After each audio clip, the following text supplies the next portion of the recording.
guys, it's Claudia. Welcome back to my channel. So as the title suggests, I'm going to be showing you all the apps and widgets I have on my iPad Air to help me stay focused, organized, but also creative. But first, let me introduce my iPad. So this is the iPad Air in 13 inches with the M2 chip. This is the 6th gen of iPad Air, which came out later in May 2024. I've also got the Apple Pencil Pro to go with it and a smart folio case in a light lavender. So first, let me show you my lock screen. I need to sit down for this one. So with my lock screen, I have a wallpaper from Pinterest, and I love this one because it's like a Gucci perfume with some flowers around it, and it's giving aesthetic, but also it's on theme with the purple. So I didn't edit this out or anything, it's just how it came.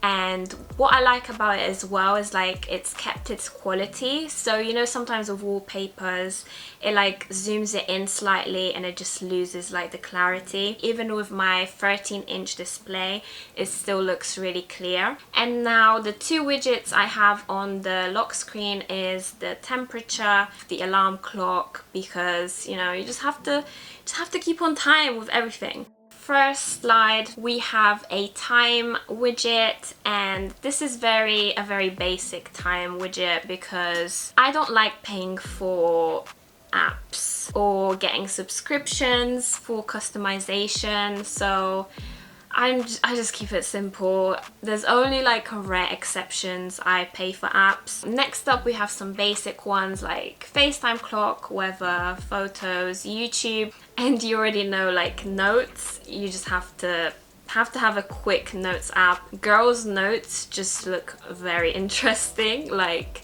I'm not going to show you mine, but yeah, very random. This is my favorite one. So this is the YouTube subscribe account widget, which I did pay £1 for, but it's worth it because it shows you your subscribe account. You can also put any channel you want on there. It doesn't have to be yours, just any channel that you like. You can also like customize it a little bit, so you can change the color of the subscribe account, also the background of it. So if you haven't subscribed, it would really help me a lot if you could subscribe. The next goal is of course 8,000 subscribers, so I would really appreciate if you could subscribe.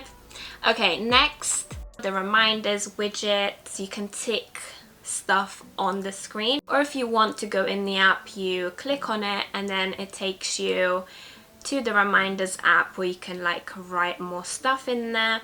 We also have the calendar widget, and this is quite useful because it gives you like a quick glance of how far you are in the month. Next slide, we got a tips widget. Sometimes you miss out on few shortcuts and stuff, so it's quite good to just, you know, quickly like read a little bit. The productivity folder. So we have Freeform, and this is installed on all Apple devices. This is like a drawing app. It's just so simple to use. Put images on there, text, so you can get quite creative with it. So of course you get better ones, you know, when you pay for it, if it's like more for like drawings, but this one is really good because you can like do like a little mind map and then have images and then draw something. You also get like a collaboration feature as well, so you can collaborate with others. The Pages app, you have a lot of templates and you can still draw on it, you can customize it, so it's also a good one. I prefer this one over Notion because I don't know, it just seems more of a hassle. You need a bit more time customizing it, but I just like things simple. A numbers app, which is quite similar to the Pages one, but it's more like, as it says, like number specific. So I have things like in the calendar, just jotting stuff down if I have like a social media schedule or something. There's also a lot of templates you can choose from, customize, make your own one.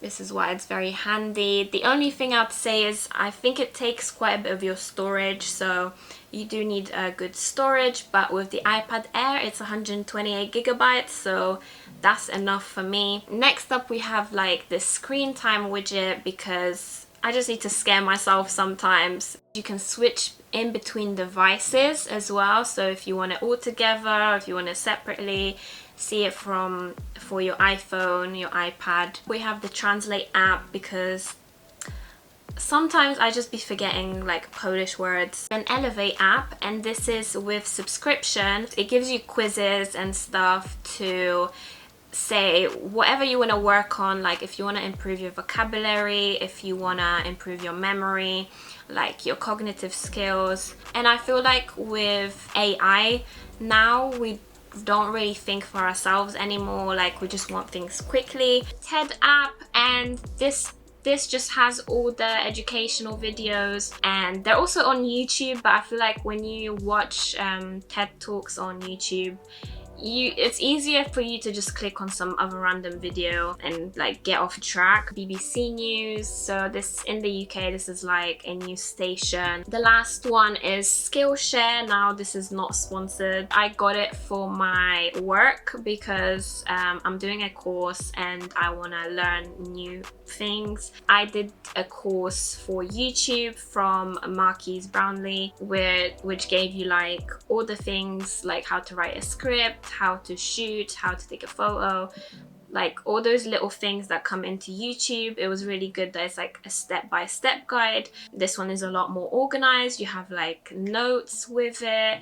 You can also collaborate with others. All the social medias. Instagram, I think I use the most. TikTok, I try to stay off the app because once I'm on it, I'll spend hours on it. Pinterest, I use like regularly, so for inspiration, like my nail inspiration I get from Pinterest. If I want any outfit ideas, stuff like that. Discord for like some groups that I joined, like it's like, you know, you can chat on there, you can share your ideas. Last one is YouTube Studio. Of course, it helps me a lot because I can reply to all your comments, I can see your comments, I can see all the analytics and stuff, so it's very, well, you sort of need it like when you have a YouTube channel. All the editing apps, so Canva, you can create a lot of things on there. There's a free version and a paid one. Design your thumbnails, this is what I mostly use it for. Like you can get really creative on there and like create lots of stuff, like for work, if you need to do business cards, guides, everything, just everything. It's got a lot of graphics, it's really good. CapCut is a video editing app and I use it a lot to make my TikToks. It's very like basic editing. Lightroom is a photo editing app and I think you get that with your Premiere subscription. Premiere Rush, I haven't used it yet, but I think it's another form of like video editing.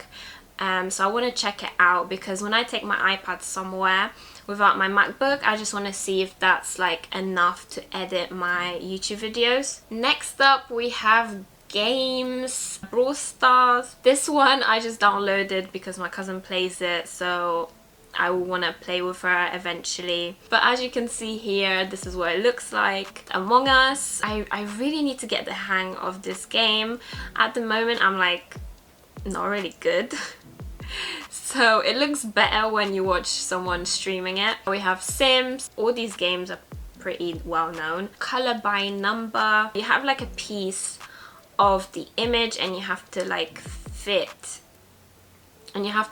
each piece to the correct place. But it's really nice because it's like a nice wind down app. The last two are like the coloring ones where you have a color and then you click on the color at the bottom and then you press it onto where it has to go, if that makes sense. I have found the one where you can actually color it in, but it's paid, so these are only the free ones. And the last game is Genshin Impact, and I like this one because it's got good graphics, it doesn't freeze or anything, it's also free. It's like an easy sort of gain, which for me, like, this is what you need sometimes on an iPad. Nothing too like complicated. And next we have all the shopping apps, so Zara, Pretty Little Thing, ASOS, H&M. These are like the main ones I usually shop at. Yuka is like, you scan a product and then it tells you if it's good or bad for you. Like, it gives you like the quality level. Of course, Amazon for quick parcels, eBay as well for just any random stuff. Then we have like browsers, sometimes I use different ones, and ChatGPT if I need like a description quickly, sort of any text that it can create for me. Now iOS 18 is coming soon, so we might use a lot of that now with the Apple Intelligence, the entertainment folder, so of course all like the movie streaming apps. I have Disney Plus, I have Netflix, Prime Video, all the other ones I've sort of used over time. Funimation for anime, BBC Sport to like see all the sports stuff, View, Cinema Times, book tickets, my sneakers folder, which I barely use anymore, it's quite sad. But we have the sneakers app from Nike to check all your dates for sneaker releases and enter raffles. Soul Supplier, it gives you the dates of new sneaker releases and when they're coming out, where you can find them. The Nike app, JD, so it's shopping apps again. Then we have storage apps, so Drive, OneDrive, Files, basic Apple apps, Calculator Plus, because as you know, iPad doesn't have a calculator app. With the iOS 18, this will no longer be an issue, so we will have the calculator app soon. Then again, all the Apple stuff, the Apple Store, Apple Support. Then we have a podcast widget. I rarely use podcasts, so I'd have to have it on the screen to like sort of remind me like it's there, because I just play music most of the time or go on YouTube. This is not an app, so this is from my Safari. I created a tab on my homepage to anime. You know, it takes me to the website. And currently I want to start reading Demon Slayer instead of going into Safari and then going on the bookmark. It's saved on my homepage. And the last one is a Pinterest app. This syncs in with my board, so once I put like some pictures in the board, all those pictures will be on there and they like switch around. And yeah, I like this one because it gives you like a bit more aesthetic on the homepage. That is all what's on my iPad. I hope you have found some new apps that you can download yourself, and if you have any suggestions for me, do drop me a comment. But yeah, that is it for this video. Hope you have enjoyed. Like and subscribe if you haven't already, and I will see you guys in the next video. Bye!